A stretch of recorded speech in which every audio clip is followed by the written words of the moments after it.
Hello and welcome. This is episode, I can't even remember what episode it is, Matt. What episode is it? Episode 5. Episode 5 of the Let's Start a Cult podcast. We're building up a library here. It's, it's impressive that we've managed to keep doing something for this long. This will get bored soon. Exactly. Yeah. So, anyway, I hope you're all doing well. What have you been up to, Matt? No, I've been trying to record some guitar parts. I've been learning a lot about guitar pedals. I learned that the chorus Alex Lifeson used on the 80s Rush stuff was a TC Electronica chorus. What else have I done? Looked at lots of guitar pedal videos, looked at loads of compressor videos, looked at loads of vibrato videos. Just learned a lot about guitar pedals, really. So no different. No different, and been recording some more guitar parts. I sent you some demos, didn't I? You did, yeah. Excellent. Yeah, very good. What are you up to, Kevin?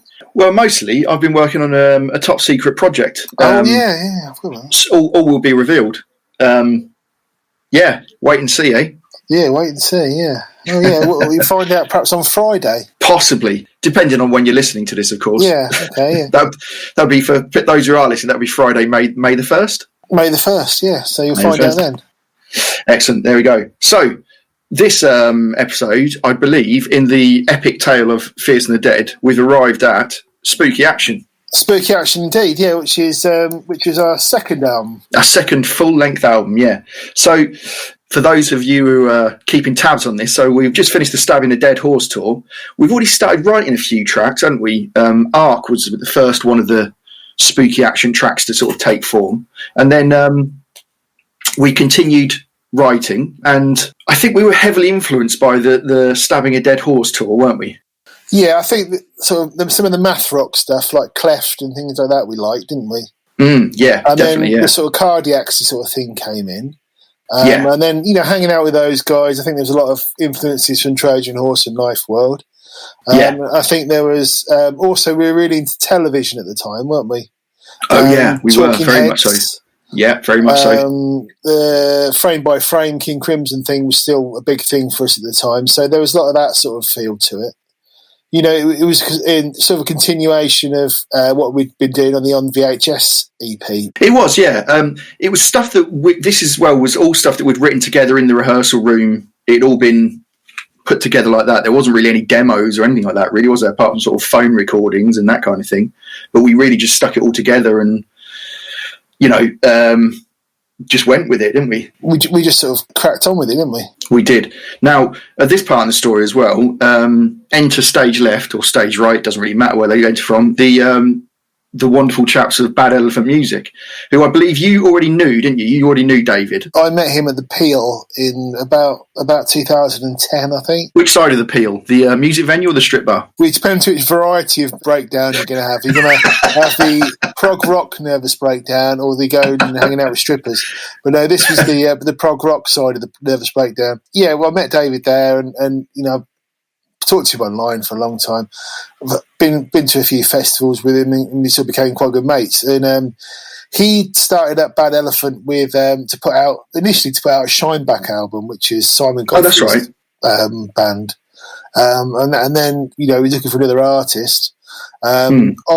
We were offered a few record deals around this time, weren't we? A few labels were interested in what we were doing, weren't they? So, yeah. What album were you on of your solo stuff? I just signed to Esoteric to do the Lucin album, so I think I'd promised to sign to David first. I can't remember the chronology of it now, but it was all, it was a bit of a buzz around sort of the proggy sort of thing. There was the Prog magazine had sort of come out, there's quite a bit going on, and I did the solo album for Esoteric, and then we did the which is like Cherry Red Records, and then we did Spooky Action for Bad Elephant, didn't we? So that's right, yeah.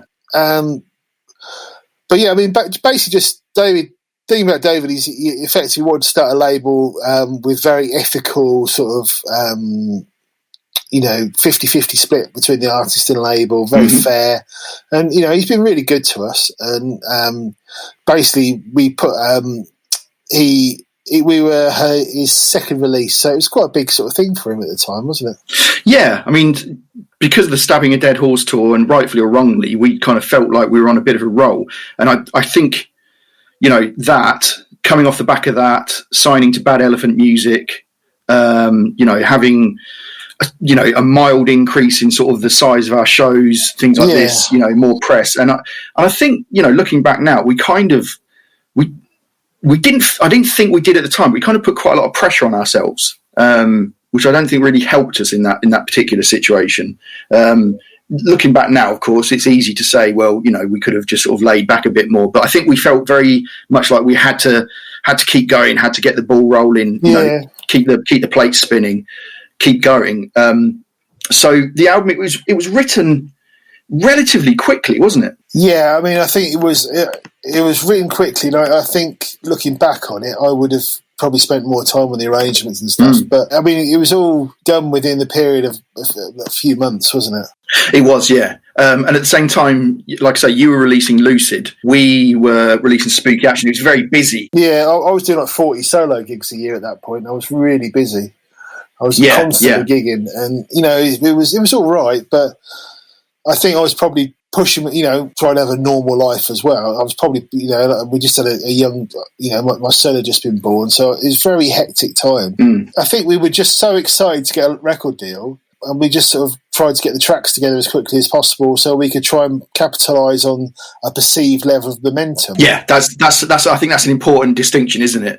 It was a perceived level of momentum. There was definitely momentum there. However, at the time, it felt, with being inside that bubble, it felt very much like there was exponential growth going on. As an artist now, I think maybe in retrospect, as you say, we could have laid back a bit more and taken a breath and sort of decided what to do next. I just think, as ever, the most important thing is to make music that's artistically worthwhile. And I'm not saying that's not the case with Spooky Action, because I really like it. And actually, I listened to it again this morning, and it's got a lot of stuff on there I really like. So, but I think that we were just cracking on with it at the time, and it was just... We probably could have spent a bit more time on the arrangement and stuff. But having said that, it's got a punky urgency that I really like as well. So, it's not... Yeah. It is what it is. I'm not wanting to go back over things and say this isn't great or this is... At the time, we thought it was the best thing we could possibly do. And also, I think that urgency about it gives it something that probably our other albums haven't got. So, whereas, like the first album's just a laid-back sort of jam sort of thing. Yes. The second album's the excitement of Steve coming in. And this one is very much a case of adrenaline run, recording an album in 4 days. We recorded everything pretty much in those 4 days. There was no additional sessions. I think there was one overdub I did at my house. That's right, yeah. I think you did a few overdubs at home, didn't you? Yeah, very minimal stuff, though. And I think I like that it's got that punky edge. I like that it's got that sort of, it was very much at the time, a lot that we were doing, we still do very small shows now, but the gigs we were doing at the time were just sort of really small pubs and stuff. And that was before we'd done any festivals at all, wasn't it? Yeah, that's right. And one thing as well with this album is that we'd actually written it. This was the first kind of time we'd gone in with everything was completed, all the arrangements were done, everything was written. I think apart from maybe some melody lines and a few ad libs and things like that, but this was the first time we kind of went in and it goes like this. Most of it was pretty much ready to go, wasn't it? And things are what they are, then there's no point going back over things and thinking it could have been better. I think, at the time as well, we were learning to play better as a band. Because I think as well, this was the first time we recorded without us all recording at the same time. This one was actually sort of layered in the studio, wasn't it? Yeah, we did. It was at Farheath. So do you want to tell people about Farheath, Kev? Yeah, so Farheath is actually, for us, is quite an important studio. It's in the countryside of Northamptonshire, which many of you will know that we're from Northamptonshire, all four of us, run by a very nice man called Angus. And when we were all kids, this was the place that you went to, wasn't it, to do demos? Yeah. Or to do whatever, It's somewhere that I know a friend of ours, Russ Russell, some of you might know of him. He's gone on to great things as a producer for bands like Napalm Death and Rage and Speedhorn and all these kind of people. But he started out pretty much at Farheath. It was never really a studio that like lots of big bands went to. I know the Prodigy did some stuff there in the Fall, but it was kind of, a bit off the beaten track. But it's a very good studio, very well stocked, great equipment, and also it's residential. Oh yeah. So we had the idea, like, let's get the album done. let's go to a residential studio for 4 days. It's all written. We know what we're doing. Let's get in, get it done. And we did. We did get it done. We did think that probably we were just going to get most of the drum tracks done, most of the bass done, and then probably some guitars. But we actually ended up doing everything, didn't we, in the 4 days? Yeah, and I did a gig between that as well. Yeah, we'll come to that. So, I mean, I wasn't even there. Yeah, really. It was. Yeah. If there was a problem with my homework, I've got an excuse. Yeah, exactly. We went in really to try and get it all done. We borrowed as much equipment as we could. We set up very quickly. We got going. Stuart got the drum tracks down, and I think again, this is probably one of the first times we really realised that. I'm sure most artists out there will tell you what happens is you write a song, you might play it live a few times, then you go into a studio and you record it, and then a year later you find out that you can play it a much better way. Yeah. And I think that some of the songs on Spooky, it's a classic example of being able to play them better later on. It was such a whirlwind, that whole album, putting it together, that I think we can do it better now. Yeah, I mean, we were learning, weren't we? Really, I mean, we didn't really know what we were doing, and a lot of these times when you're doing stuff, you're only learning stuff, and each time you do it, you really have to sort of think, well, that was good, but we can probably do it better next time. But along the path, also those learning experiences also have their own, their own sort of worth, and sometimes it doesn't necessarily mean the later records are better; they're just different. You know what I mean? And that's right. Yeah, and I think with this one, it was very much not quite live in the studio, because the previous albums were really live in the studio. This one was kind of a very fast paced. I mean, this one felt quicker to make than the other ones, even though the other ones have been made in less time. Yeah, this one felt like we were just trying to get it done. You know what I mean? And I think as well, this is one of the first ones where we'd actually put a release date on it. It was kind of like, okay, we have a point to work to. Yeah. That was different, wasn't it? Yeah. And it was very different, and kind of it meant that we sort of, went, okay, that's locked in now. That's move on, which is fine. Again, it's the one thing I'm very proud of personally with the band is that every single one of our albums, for better or for worse, subjectively, it is a different beast. The material is always changing, but also, we like mucking around with different sounds and different approaches and trying different things. For example, the Euphoric album, our last album, several of the tracks on that we'd been playing live for almost 2 years. This album, Spooky Action, I think apart from Ark and maybe a couple of others, we'd barely played any of these tracks live. Did we play Pyramid Hound, Stone Dead Horse Tour? No, I don't think we did. I don't think we dared. Maybe we did. I honestly can't remember. If anybody can remember, let us know. If anybody's got an old set list. Yeah, I don't know. I mean, because I seem to remember, I couldn't remember if we played Chief as well. Maybe. It's very, yeah. Okay, yeah, it's a long time ago, isn't it? Yeah. Anyway, there we are. We've decamped to Northamptonshire, to the wilds of Northamptonshire. We're there. We get everything set up and we just crack on at quite a rate. Yeah. The incident Matt was talking about earlier was Matt had booked himself into, what gig was it? Celebrate? It was Celebrate. My mate Twang, he's a very good friend of mine. He's one of my favourite people on the planet. He's a really nice guy. He's got Alice Cooper's trousers. How cool is that? he put on a prog festival, and basically Twang's been so good to me. I'm very loyal to him because he set me up with loads of gigs, and same with the band. He put on a Celebrate festival, and I did a set. I can't remember. Did I do a solo set? I think I did a set with Andy Tillis. I did 2 sets. That's right. And it was with Haken, who are, now like quite a big name. They weren't quite a big name now. Frost, those sort of bands. Steve drove me down there, and then Steve ended up doing sound for me, and Steve's never done sound before. Yeah, what happened was we'd decided, right, okay, we're going to go to the studio. Whilst me and Stuart crack on with drums and bass, Matt and Steve basically had a day out from the studio and went down to London so Matt could do his 2 sets at Celebrate.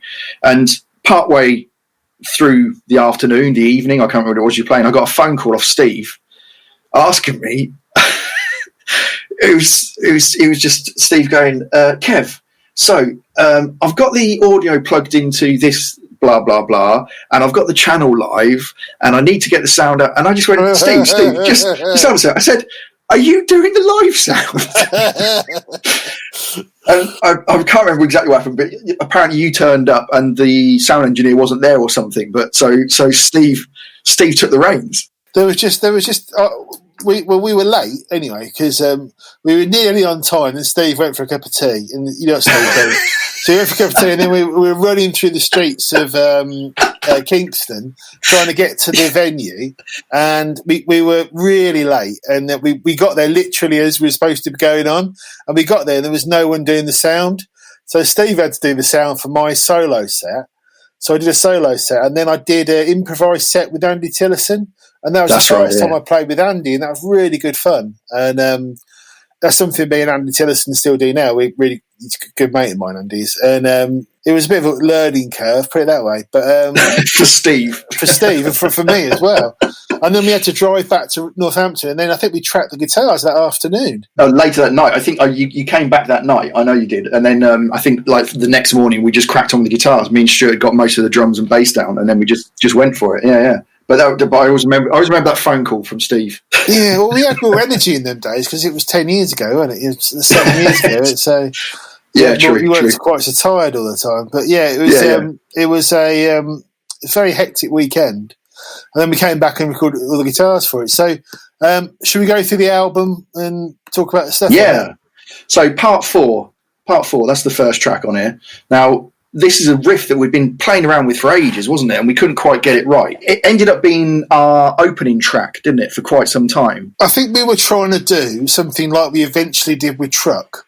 And have a sort of a big riff that came in, and I think Truck really works. And I think we did it with Magnet as well. Magnet really worked as that sort of opening track. I think we were trying to do the same thing with part 4, but it didn't. I don't know. It could never. It was. I think we were trying to do something big and riffy, but it came out quite sort of. It always reminded me of the Cult or the Foo Fighters or something like that. Aiming for Fu Manchu, and we hit the Cult. Yeah, but I listened to it today, and you know, a lot of that stuff that, you know, for a long time I thought, oh, it's not good enough, or I'm not happy with it. But actually, I listened to it today, and it sounds really cool. I really enjoyed it. So, you know, sometimes the people who make records aren't the best people to comment on them. You know, all I remember is it being done very quickly and we had to get it done. I know it's David's favourite on the album, and listening back to it now, I really enjoyed it as well. So is it his favourite? I didn't know that. We were trying to get a big opening track, weren't we, to something we could open our set with, really. I think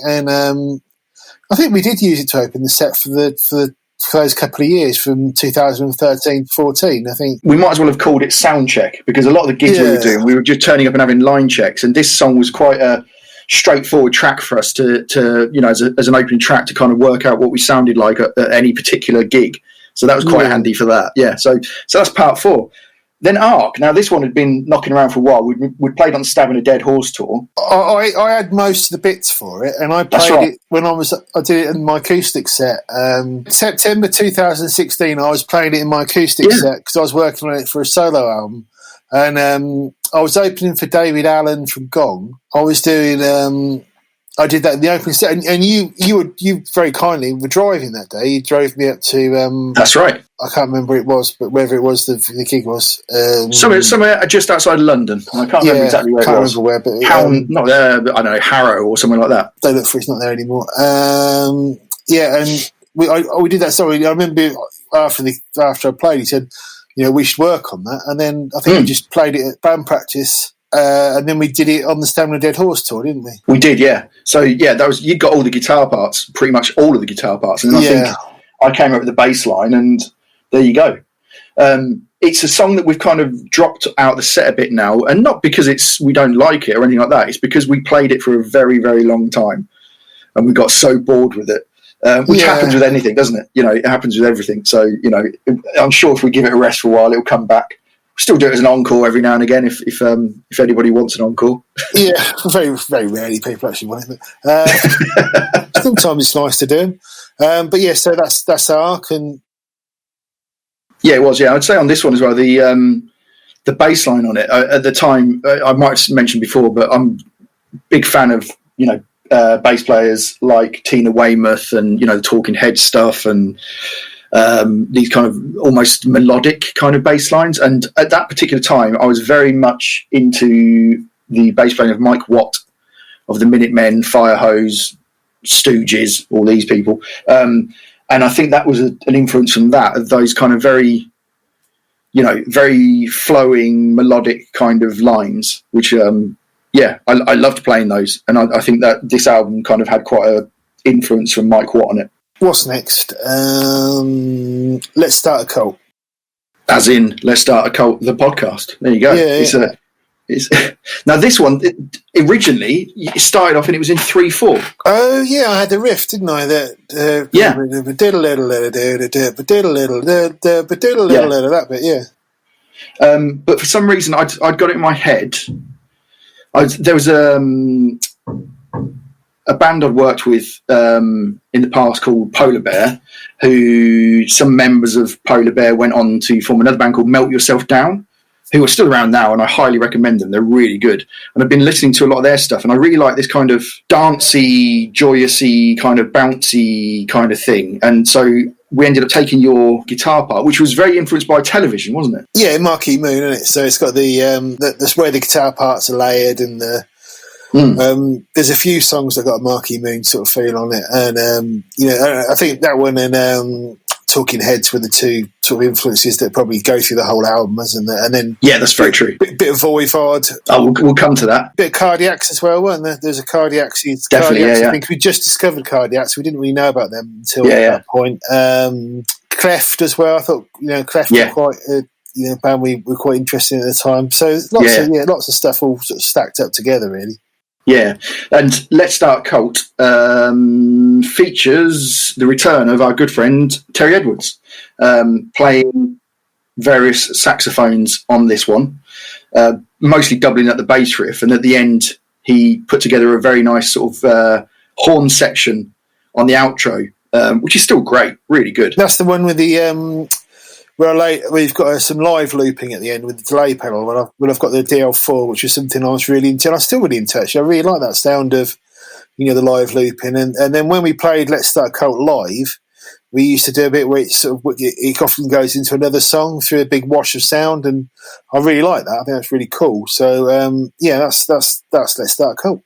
Yeah, we kind of ended up joining it with Flint, didn't we? We did, the two kind of dovetail into each other through a wash of noise. Pyramid Hat's next. That's Mahavishnu Orchestra, isn't it? Yeah, you could say that. If Talking Heads did a Mahavishnu song, that'd be Pyramid Hat, wouldn't it? Yes, yeah, that sounds about right. Yeah, we played this for quite a while live as well. It was good fun. We did kind of start nailing it. Yeah, after several years, and it was good fun to play in the end. Because it's a funny time, isn't it? I can't remember the timing. It was really odd timing, isn't it? I think it's 9/8 or something like that. Anyway, I'm sure somebody will tell us. Someone will tell us, yeah. Then we move on to I Like It, I'm Into It. Now, some people might know this phrase. It's basically a good friend of ours, Mr. Derek Cotter of the mighty Orange Clocks. It's one of his favourite phrases. I like it, I'm into it. I'm a big fan of his. And yeah, Orange Clocks, going by everything Orange Clocks do because they're brilliant. So that one's all in funny timings as well. And I like, we played this fairly recently. We did it at Freak Valley, didn't we? We did, yeah. We kind of got back into it, didn't we? Yeah, because it's got a good riff at the start of it, and it's got the middle bit of it where it's got those overlapping guitar parts, and that's really cool. Yeah. I still really like that one. I think I Like It, I'm Into It is my favourite on the album, actually. And certainly in terms of what we do now, I think it probably correlates more with what we're doing now than any of the other songs on the album at all. So, yeah, no, it's a good one. It's a like that one. And I like the guitars at the end of it. The guitar at the end are really good. Yeah. It's a good one. Because I think as well, we spent a lot more time on the arrangement on that. We did, yeah. I really like with this track that it starts in one place and ends up somewhere completely different. That's good. I like that. Intermission number 3. Now, this is just some weird noises, and it was also myself and Matt shouting into a guitar. Oh, yeah, there's a video of it, isn't there? There is a video of this happening, yeah. So how that came about was we just wanted to, again, just experiment, just make some strange noises. I did a session in my old studio with a very nice gentleman called Shazad Ismaili. I'm probably pronouncing this wrong, and I do apologise if I am. He's an amazing musician, plays everything. He's been Secret Chiefs 3. He's played with Patti Smith. He's, just everybody. And he came into our studio once, and he was having just a general kind of jam recording session with Seb Rochford and Pamelia. I can't remember her second name, a theremin player. Anyway, one of the things he did, which I thought was so cool, he took a hollow body guitar, electric guitar, and he hung it in front of the drums. And he put it through an amp and just got it to the point where it was not feeding back, but there was resonance. And basically used the guitar as a microphone. So when the drums were playing, we mic'd up the amplifier, and we got this very sort of strange effect that we could then manipulate. And I thought, I'm having that. And I'd always been looking for an opportunity to try it, and this is where it happened. So you got your Ibanez jazz guitar, and your hollow body guitar. We hung it up, we chucked it through loads of effects, which I believe Matt manipulated live, and then I just shouted into it. It sounds quite cool. That's another one I really liked as well. I like the way it divides up the album. I really like when bands do, like King Crimson do it on Thrack, and Radiohead do it on Kid A. I quite like that divide. I do, yeah. Yeah, so it's quite a nice, interesting idea. So I like that. Yeah, it's good. It's good. Spooky Action. Spooky Action. Where did the name come from, Matt? You came up with the name, and I know it's something to do with physics, I think, isn't it? The idea is basically some particles, unless you observe them, they don't do the same. They do something different to what they actually do. Steve will be able to explain it far better than I can. And to be honest, I've forgotten a lot about it. So, but yeah, it was it's been a long time. But yes, if you look up Spooky Action Quantum Physics, it will explain everything. So look it up on the internet, and it will explain it far better than I would. Yeah, bizarrely, for such a bizarre name, it's somebody else has managed to release an album called Spooky Action as well. Paul Draper did from Manson. He released an album called Spooky Action as well, which I thought was quite a nice tribute to us, which is very nice of him to do that. I didn't even know he was a fan, so I mean, it was really nice of him to do that. And who knew? No, it was lovely. Look up Spooky Action Quantum Physics, and it'll explain it far better than I will. So the song Spooky Action is that's got a Voivody riff at the start of it as well, hasn't it? Yeah, very much so. Yeah. And then it goes into a sort of jangle pop sort of thing. Yeah, no, that was interesting actually. One of the things, again, just trying stuff out. I recorded Stuart playing along at one point where the breakdown section is, where it first comes in. The drums are recorded at half speed. No, the drums were recorded at normal speed, but the track was playing at half speed and then played back at normal speed, which is how you get that toy drum kind of effect on it. Didn't know that. No, there you go. Was this what was going on when I was down in London then? When you and Steve were having a cup of tea and being late. That's what was happening. That's what was happening. Yeah, right. Well, next time I'll pay more attention. Exactly. Yeah, and I really like the middle section. We played this one live for quite a while as well, didn't we? Yeah, we did it at Rosfest, didn't we? Did it at Rosfest, did it at Arctangent. It's one of these ones in that middle section, when we get it right, it has a very, for want of a better word, euphoric kind of feeling to it. Yeah, that bit's really good. And I like that. I use the Electro Harmonics freeze pedal that I use to sustain the chords. That was really cool as well. Yeah, you still got that? No, I don't think so. No, because it got really noisy. It started going really. You couldn't use it because there's so much background noise with it. So yeah, well, I used to do it live, and then but now I just use a big reverb if I wanted to get that sound anyway. But the Electro Harmonics freeze pedal, which was quite a new pedal at the time. Around this time, we'd got into octave pedals and the freeze pedal. And they were the two sort of big pedals on it, weren't they? Because we weren't into the reverb so much then, were we? No, that's right. Yeah. And then we got into the reverbs later on. So yeah. Jangle Pop, Big Star bit at the end. I love Big Star. Yeah. It's got a really nice section at the end of that, hasn't it? With the it comes back into that heavy riff, doesn't it? Yes, yeah, which is great fun. It's good fun, that riff. We used to play that a lot, and do we still play it live now? No, we haven't done it on the last few gigs, did we? We haven't played it for a long time, quite a while. Maybe we'll give it another go. Again, as we always say, if anybody wants to hear us play a particular track, then let us know. So, what's next? And the Bandit. Now, And the Bandit, I don't think we ever played it live, did we? Or We might have tried it once. We never quite got our heads around it, did we? The trouble with it is, there's another one of those ones with it's got a lot of overlapping parts on it, and it's all played with a capo at the top, and then there's one riff that's in the drop tuning and one riff that's in the capo tuning. So you'd have to adapt it to play it live properly. There's a capo at the 8th fret, I think, on it, or the 9th. So the guitars are capoed quite high. And then it's also got a harmonizer, octaver on it. And the return of the whammy pedal. The whammy, but wow. Yeah. But actually, I really like And the Bandit. And also on Spotify, at one point, it was our most played song by miles. It had like 3,500 plays. How weird. Because it got on a instrumental math rock playlist. Oh, right, okay. And it was by far, I think it was around the time we played Art Tangent. Right. And, the math rock people were sort of listening to what we were doing. And it was on some math rock playlist, and it had like 3,500 plays. So it's one of the most popular ones we've done. It was the most popular song from the album by miles on Spotify. It's very jolly, isn't it? It's a very jolly track. It is very jolly, yeah. There's got two bits. There's the bit after the first chorus where me and Steve are doing the television guitars again. That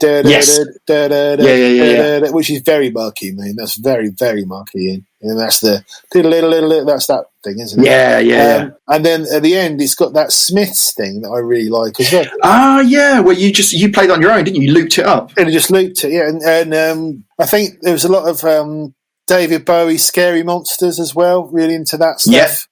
Yeah. So it was that kind of thing, and not obviously not in the same league, but I mean, it was us trying to do that sort of thing. Yeah. Most of what you hear on there is us failing to do what other bands have done and then coming out our own thing. So, but that's better because it becomes your own thing then, and it's more interesting probably, isn't it? It also features cello by a lady who I'm very sorry I can't remember her name. It's on the credits, but she used to play in a band called Madam. Sarah Gill, there you go. And she very kindly played some cello on this, and also played cello on the next track, Entropy, which, Voivod again, isn't it? Yeah, Voivod again. It starts off with this kind of krautrock. Kind of krautrocky, almost some sort of Saint Vitus kind of groove, just kind of trucking along. And then just goes into a Voivod riff, which was actually a riff that you've had for about 20 years. Yeah. And we actually played that riff in one of the first bands we was ever in, yeah. I really like that first riff, Entropy. And I wish we'd done something a bit more with it that was, I don't know. Just does it do. We could have really gone to town on that and really build that riff up, and but that's another one of those. We did what we did with it. But I think if we should have gone more Can with it and more gone down that road with it rather than trying to go to another bit. But at the time, that's what we wanted to do, and that's the way it was. We did play that one live a few times, and I know the end of it is very joyous. Sort of Stuart goes off the leash on the end of that one, and that was always good fun to play. Just very focused, the ending like that. Which brings us on to part 5. Now, part 5 is kind of part of part 4, which is the repetitive looped riff, which Steve actually came up with, didn't he? I'm not on that. Yeah, the only people who are on this are Steve, I think me clapping, and Terry Edwards. And this was great fun. So it's basically Steve just put the loop down and we just messed around with it. And then we just overdubbed some stuff. And I kind of at the time was thinking like Steve Reich, that kind of repetitive thing, hence the clapping, such a cliche, but there you go. And then when Terry came in to do the horns on Let's Start a Cult, we kind of had a chat as well. And he came up with a looped pattern that he played live on different saxophones, which is what you hear on that. So it's just purely an experimental art piece. Yeah, I like it. It's another one that sort of divides things up a bit. Yeah, and it keeps it in. It's a bit like what's the one on the last album that does that? What's it called? Cadet Opal. Yes, it's a bit like that. It's because basically if you just put a load of riffing songs on there, people get bored. Well, I get bored. Yeah. Apparently people don't get bored because I listen to loads of Stone and Rock albums that sound exactly the same all the way through. And it's like, which is fine. I mean, what's that all about? Why do people make albums? Everything sounds the same. It's like so many. Don't know. That's my one criticism of like most things I hear. I hear something, I think it's really good, but after sort of 4 songs of it sounding identical, it's like, well, what's the point of that? Because all you've done is take away all the impact of the original. So, anyway, what do I know? But yeah, that's part 5. So yeah, and then we finally got Chief. We still play this track every now and again. We still like this playing track. Yeah, I mean, it's basically Stereolab meets the Melvins, isn't it? Really? Yeah, it's the Stereolab, and then I think the feedback bit in the middle was a My Bloody Valentine Sonic Youth. Yeah, because we were quite into Sonic Youth at the time when we were doing this album as well. So that was the other thing that we were into. Yeah, and the reason it's called Chief as well is mainly because of the Stereolab influence. We have a good friend, a very nice man called Keith, who unfortunately passed away, and he was a massive Stereolab fan, and that's kind of why we gave it the name Chief, because that's what we all used to call Keith. Chief Keith. He was a great bloke, he was. He was a great bloke. He was incredibly nice man, but also he was one of the people who always introduced us to new music. Yes. Out of our friends, you know that in a group of friends, there's always one person you trust for recommendations. Yes. Yeah. Well, Keith was very much that guy. And he really used to bring in amazing music to our group of friends all the time. Very, very nice man. Absolutely. So yeah, and that's got that big noisy bit in the middle of it, hasn't it? Yes, which is great fun to play. Yeah, the noisy bit. I like. I think we did that one. Did we do that at Rosfest? Yeah, it's not on the live album, but I think we did do it. Yeah. Yeah, I think so. But that was one we've probably played more than most of the.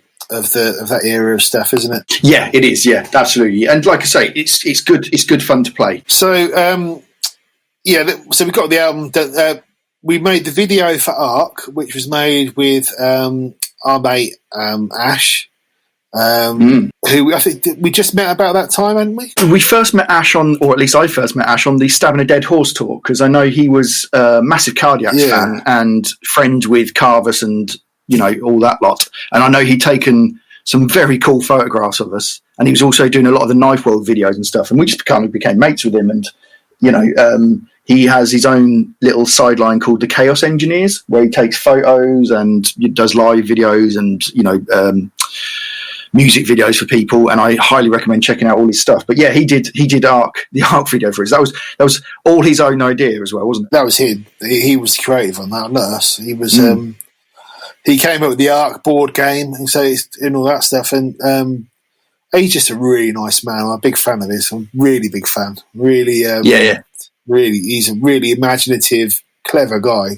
and I'm very, very glad we got to work with him, and we've continued to work with him off and on different projects, haven't we? And we have indeed.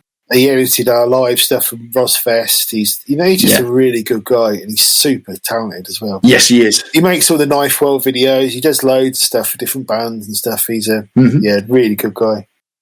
So we released Spooky Action. It came out. It got good reviews. It got good reviews in places that we hadn't had any reviews before. So there was quite a few new publications that kind of started talking about us, a few of the guitar magazines, a few other music magazines. Again, Prog were very kind to us. And yeah, it was just nice to see it. Yeah. People talking about us, and, the gigs kind of slowly got bigger, and, it felt like a step forward again, didn't it? It was it was a bit weird, because I think we'd sort of over-egged where we thought we were. Yes. And then when we went out, some of the shows we did were still quite small, and we were doing like that sort of thing. But then Twang got us on Celebrate .3. Yes. And that was kind of that was the first time we'd played a really big show, I think, wasn't it? Mm-hmm. It was. So that was absolutely. Supporting Frost in front of about 500 people, 400 or 500 people. It was a really big gig, a big prog festival thing. And then we were on to, after that, we did Arctangent and Summer's End and Rambling Man and that kind of leads onto the Magnet EP, which is where we'll go next, I think. So absolutely, there you go. the story so far. I think Spooky Action was really well received. Yeah. But all I'd say in retrospect is I think probably we wish we'd spent more time on it, but we were learning. And I think, Bad Elephant were fantastic to us. And David's a really good friend of mine. He's a really nice man. And we were all doing our best. We just didn't know what we were doing, really. And, I don't think any of us did. I think, David would be the first to say the same thing as well, that we didn't know, it's his second release. We didn't really know how to get the press things for it. We didn't really know what we were doing. But and considering how inexperienced we were and how we were just sort of making up as we went along, I think it went quite well, really. Yeah, very true. And people still talk about it and people still like it. And to some people, it's their favourite Fierce and the Dead album. I think it's the one that stands out. It's very different to the others, I think. It's the one, I don't know, it's just kind of, I felt we kind of washed along in the sort of cardiac-y, math rocky sort of thing. Did you? Yeah, I did. Yeah, I think so. Maybe some of the material, we weren't being as honest with ourselves in where we wanted to go, and there was a certain element of pressure of like, well, we have to sort of do this or we have to do that. And it's the first time we kind of felt that, because I think up until then we'd literally done absolutely anything we wanted to, and then I think at that point we were aware there was an audience, and it took us a little while to sort of understand that actually the reason the audience was there is because they enjoyed us doing whatever we want to do. I think it was the first time we'd made something and actually thought that people would be listening to it. Yes. Whereas the previous things, we were just amazed we got to make it. Yes, exactly. Yeah. And it was just like, we were just having fun making them. But after I think we were kind of realising that, and then I've always worried that, because David had paid for the recording as well. I felt a little bit of pressure because of that as well. And, it wasn't just our arse on the line. So it felt a bit more worrying, you know what I mean? It was a lot more, it was fine. And everything broke even in that, which is absolutely fine. Yeah. We made our money back for everybody, and everybody was happy in that. So yes, absolutely. That's what it was. It was us, kind of finding our feet. It was that thing of, we became a band by accident, and all of a sudden we were doing gigs, and it started to become like a proper band, and it was like, there's people coming, we'd better do something, so something that we became more relaxed with. Well, I think the Magnet EP was a lot more, us probably being a little bit more relaxed about it and just starting to enjoy it. I think because we'd done Spooky and everyone made the money back and everything was okay. Yeah. It meant we could do Magnet and just start to enjoy it. And then we've got more and more relaxed, and we've taken more and more time over things, which is probably why we could, probably haven't put as many albums out as we should have. But I think, I'd rather put one album out every 2 or 3 years that's really good than try and chuck things out all the time, you know what I mean? Absolutely, man, absolutely. Well, one criticism of a lot of bands is they put albums out constantly, but unfortunately they tend to put albums out that aren't very good. Yes. It's like I'd rather try and, make something every few years that's really good rather than just whack things out, you know what I mean? I think on that bombshell we should leave it for today. Next time we'll talk about the Magnet EP. Yay! I like that one. Well, we're almost up to date. We're getting there. We're getting there now. Not much further to go now. Come on, final push. Yeah. Right. So stay safe, everybody, and we'll see you next time. Take care. Thank you for listening. Take care. Oh, what's the password, Matt? Chicory tip. Chicory tip. There we go. That's a good one. Right. Stay safe. See you next time. Bye.